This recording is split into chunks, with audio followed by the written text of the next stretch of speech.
Mercado de Trabalho, com Fábio Ferreira. Oi, Fábio, boa tarde, tudo bom? Boa tarde, Caio, tudo bem? Fábio, hoje a gente vai falar sobre um assunto que eu achei muito legal, o efeito Pinóquio. Eu já tinha ouvido falar do efeito Peter Pan, que é aquela pessoa que não quer crescer, que acha que é sempre jovem, mas o efeito Pinóquio é algo que está presente no mercado de trabalho? Exato, Caio. Na verdade, existe um princípio chamado 80-20, que é responsável da seguinte maneira, esse princípio ele trata. 20% das pessoas são responsáveis por 80% das pequenas mentiras. E 80% das pessoas é responsável por 20% das grandes mentiras. Ou seja, onde tiver uma relação humana, haverá mentira. Isso é um psicólogo, um psiquiatra também que faz essa afirmação. Então, o efeito Pinóquio, de forma geral no mercado profissional, é exatamente esse processo de mentira. Então, muitas pessoas são convidadas ou participam de entrevista de emprego, ou dentro da empresa mesmo, é convidada para uma função, um projeto, e elas afirmam, mentindo, que tem experiência ou competência para tal. E aí começa o efeito Pinóquio. O problema é que o efeito Pinóquio ele pode se transformar na mitomania, que é, no caso aí, aquele vício que a pessoa tem em mentira, né, devido à baixa estima e desejo e necessidade de ser aceito, de segurança, de proteção. Então, o efeito Pinóquio está ligado a esse processo da mentira, em si, como estratégia de sobrevivência, de segurança ou de ser aceito. Pois é, assim como o Pinóquio é uma mentira, que aí você vai ter que mentir para sustentar essa mentira, e aí vem outra mentira, e aí vai se tornando uma bola de neve, e às vezes você até esquece da primeira mentira que você contou, e acaba se embananando, né? Isso pode colocar a carreira profissional em risco, tanto na entrevista de emprego quanto no dia a dia? Sim, cara, e é o que mais acontece. Veja, 75%, na verdade, dos brasileiros mentem no currículo ou no trabalho em relação a essa parte de desempenho profissional ou para atingir de alguma maneira algum resultado desejado em relação ao que deseja se sobressair, ser aceito, como eu tinha dito anteriormente. Isso é uma pesquisa, um resultado de uma pesquisa da DNA Outplacement.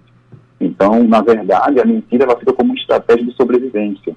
Todos mentem, tá? Todos nós mentimos. Existe aquela mentira social que, por exemplo, você quer evitar de almoçar com aquele cara chato, ele te chama para almoçar e você diz, não estou com fome não, hoje já tenho um compromisso.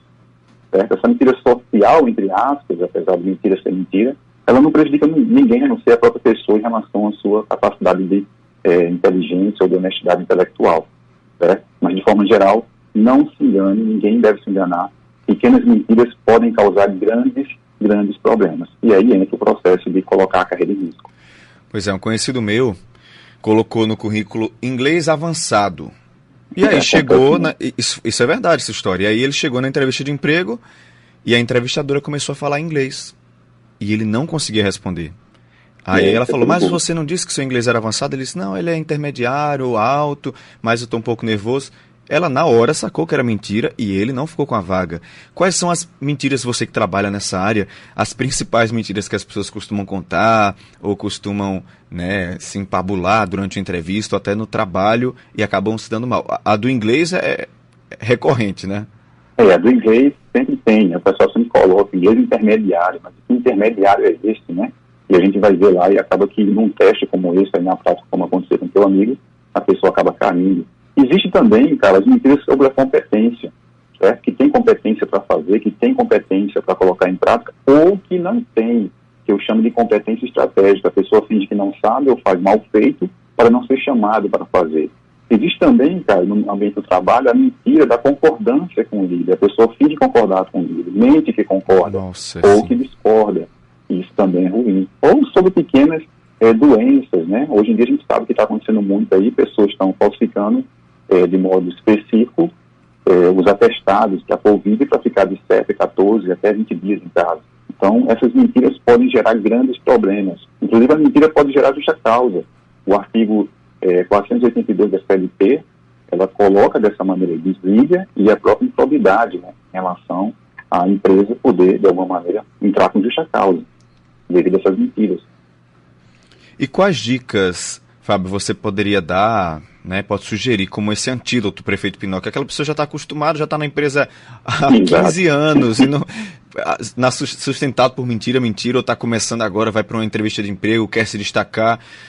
Como evitar esse efeito Pinóquio? O primeiro passo que eu posso dizer por experiência de vários anos, tanto treinando profissionais como também treinando selecionadores, né, mentorias, o primeiro passo é não minta, certo? De jeito nenhum. E o segundo passo é muito importante, tão importante quanto o primeiro. Sempre que você tiver dúvida no primeiro passo, reveja o primeiro passo. Não minta. Só existe esses 2 passos. Porque o que acontece, Caio? É como foi dito aqui agora há pouco. Todo profissional precisa saber disso. O efeito Pinóquio, ele gera um processo, como você colocou no início, de desencadear uma mentira atrás da outra. E por mais que as pessoas não sejam descobertas, como você colocou agora há pouco, passa anos, de repente meses, daí por diante, essa pessoa ela vive num estresse total. Porque a cada momento ela tem medo, ela tem receio de ser descoberta. Isso causa estresse, ansiedade e daí por diante. Agora, Caio, é bom também lembrar que o efeito Pinóquio, ele não só está realmente do lado do profissional. Ele também está do lado da empresa, que promete, que mente, na verdade, alguns benefícios, algumas coisas, e quando o profissional ele entra na empresa, ou quando ele já está dentro, ele percebe esse processo. Então é importante que a gente também possa ver que existe 2 lados. Existe a justa causa para a empresa, do lado da empresa, e existe também a rescisão indireta, que é o profissional, quando ele pede, na verdade, não é nem que ele pede, ele demite a empresa. Então o efeito Pinóquio ele está dos 2 lados. A gente está colocando de um lado específico o profissional, porém ele também está do lado da empresa. Pois é, a pessoa que está ali fazendo a entrevista ou tentando entrar no emprego, ela pode até ter um efeito positivo da mentira, que é ser contratado. Mas Exato. Depois disso, podem vir muitos efeitos negativos. Uma pessoa que mentiu na entrevista de emprego, foi contratada em base de mentira, se ela for descoberta depois, ela pode ser demitida, Fábio? Sim, por justa causa. Como eu tinha dito aqui agora há pouco, o artigo 482 da SLT, ela deixa, na verdade, a empresa respaldada nesse sentido, por justa causa, por desídia, no caso de honestidade, negligência, ou por improbidade mesmo, de forma geral, do profissional.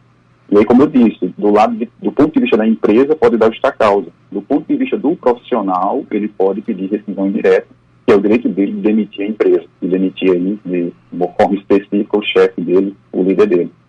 Então, assim, é muito perigoso a mentira nesse sentido, porque, de forma geral, acontece muito. Agora, é bom lembrar que 75% dos brasileiros mentem no currículo. Eu pego isso o tempo todo nos currículos. Porque o único objetivo do currículo é levar o profissional, a pessoa, o candidato, até a entrevista de emprego. É na entrevista que nós colocamos em prática. É na entrevista que a gente vê a verdade, que a gente consegue perceber. Porque até então, a pessoa pode colocar o que ela quiser. Ela é fluente, ela tem experiência de 1000 anos naquela experiência. E a gente chama para a entrevista e a gente consegue perceber que não. Então, é importante que as pessoas comecem a perceber que aquele jeitinho brasileiro já é visto como desonestidade há muito tempo. E isso não é orgulho para ninguém.